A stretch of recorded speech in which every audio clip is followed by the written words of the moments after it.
Selamat sore, Bung Firdaus. Selamat sore, Bung Meldi Rendra. Hari ini kita bahas tentang bisa nggak si pengaduan masyarakat ini dapat semacam lotre gitu ya? Lotre. Semacam hadiah begitu untuk Ya, pelaporan ya. ada uang keringat lah gitu ya.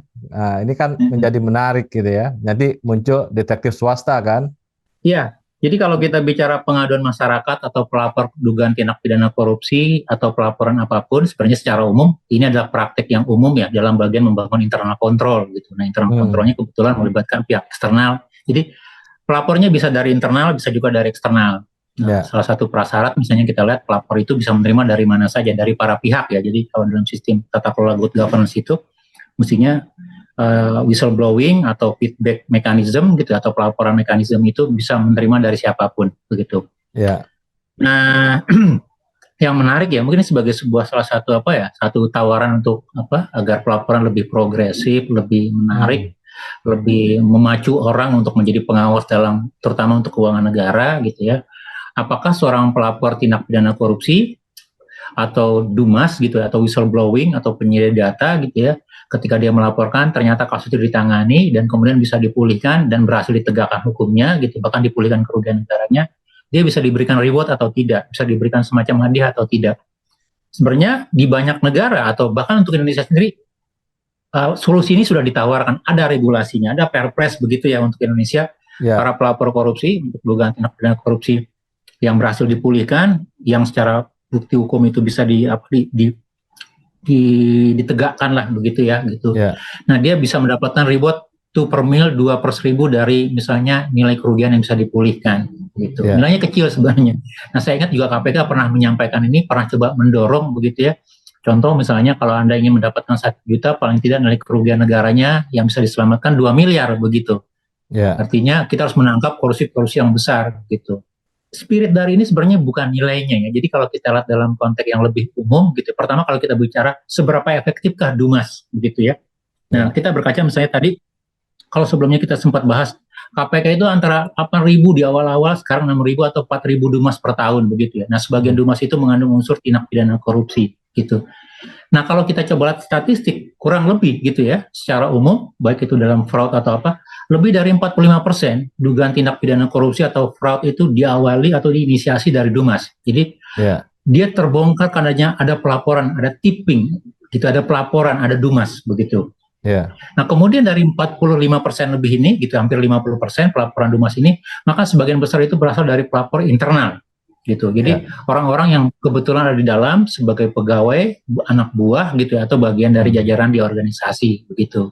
Jadi kalau kita lihat efektivitasnya, Dumas ini sangat efektif begitu ya. Begitu sebagai bagian dari tidak hanya sebagai internal kontrol, karena Dumas itu kan juga bisa melaporkan sinyalemen, dugaan dan segala macam atau bagian-bagian penegakannya begitu.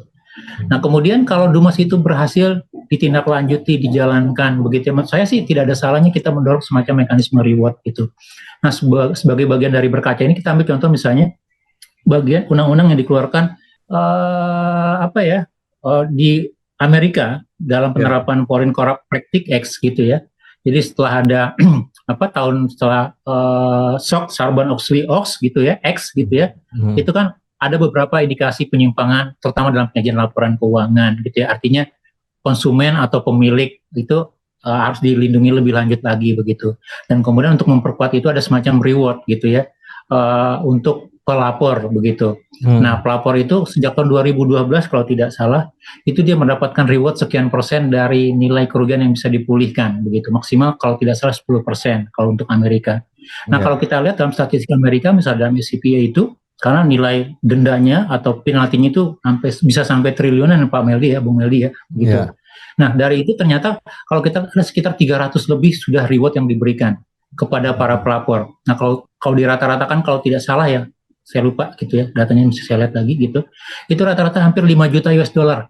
Jadi nilai dari rewardnya untuk masing-masing pelapor, bahkan ada pelapor yang dapat reward itu sekian ratus miliar begitu, karena berhasil membongkar fraud yang nilainya begitu besar begitu. Jadi fraudnya besar, kemudian diberikan penalti dan denda oleh Security Exchange atau DOJ termasuk kejaksaannya gitu ya, kemudian dipulihkan dan dia dapat sekian persen gitu. Sehingga dia dapat reward mungkin 300 miliar atau berapa.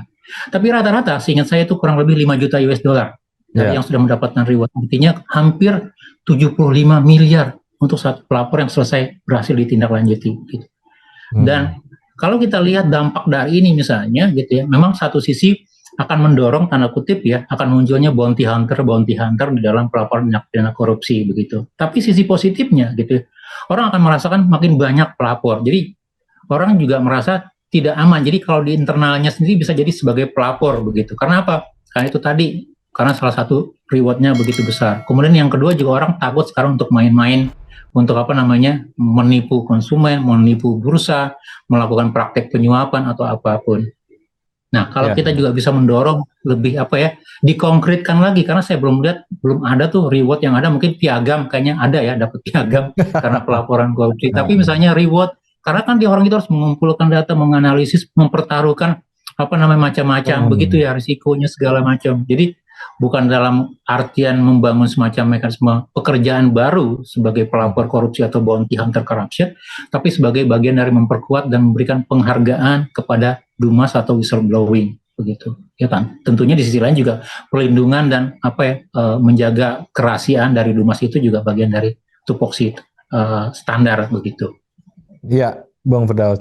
Jadi bagi masyarakat ya, jadi yang melihat ketidakterbukaan atau masalah hukum, unsur hukum yang ada di situ, dia punya kontribusi untuk melakukan pemberantasan masalah-masalah korupsi ini juga gitu ya.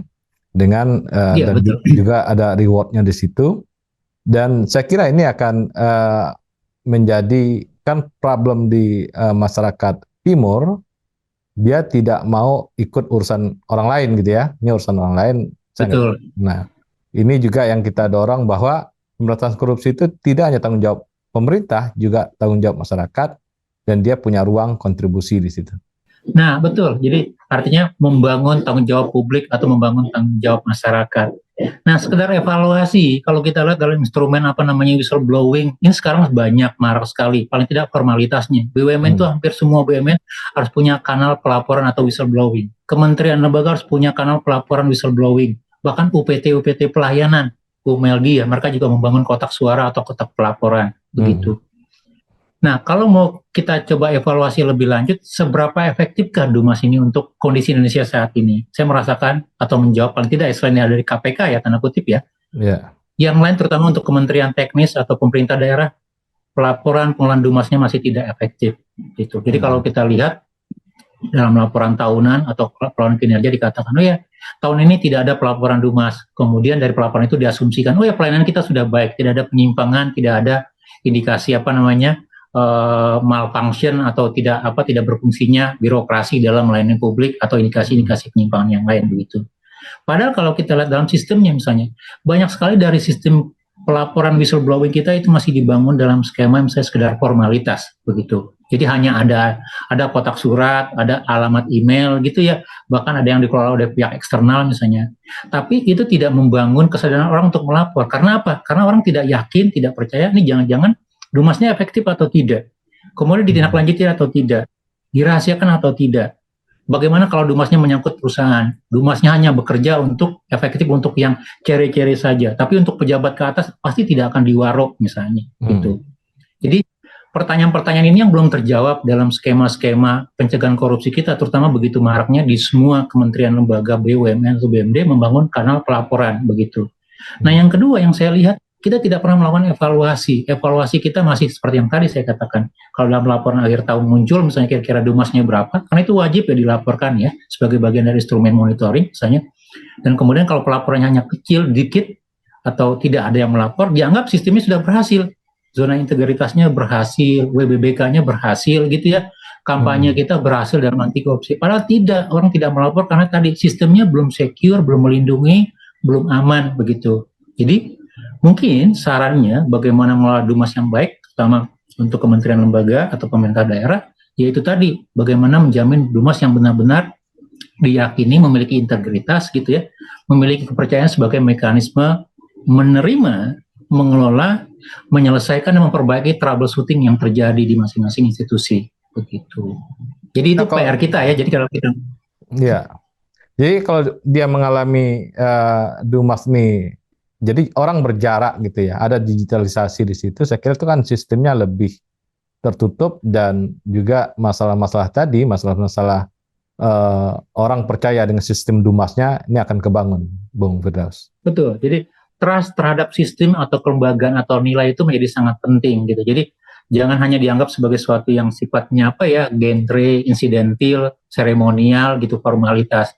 Jadi kalau kita membangun sistem Dumas, kemudian disosialisasikan kepada semua khalayak gitu ya, tidak hanya internal, tapi juga eksternalnya, kemudian kita katakan ini loh mekanismenya, ini perlindungannya, ini garansi tindak lanjutnya, ini apa segala macam. Nah kalau itu terjadi, dipahami, maka dia akan menjadi alat efektif di dalam tidak hanya untuk penindakan, penyimpangan, penyelewengan atau korupsi, tapi juga pengawasan internal gitu. Bahkan di dalam prasyarat sistem manajemen tata kelola ya, pelaporan tentang korupsi misalnya, Dumas itu harus dikelola, diolah, dianalisis gitu ya, kemudian dijadikan sebagai salah satu inputan di dalam membangun internal kontrolnya, membangun peta risiko korupsinya, membangun misalnya penguatan di internal SDM dan segala macam. Baik, Bung Firdaus, terima kasih ya pembahasan Dumas hari ini. Ya, sama-sama, Bung Meldi. Tentunya juga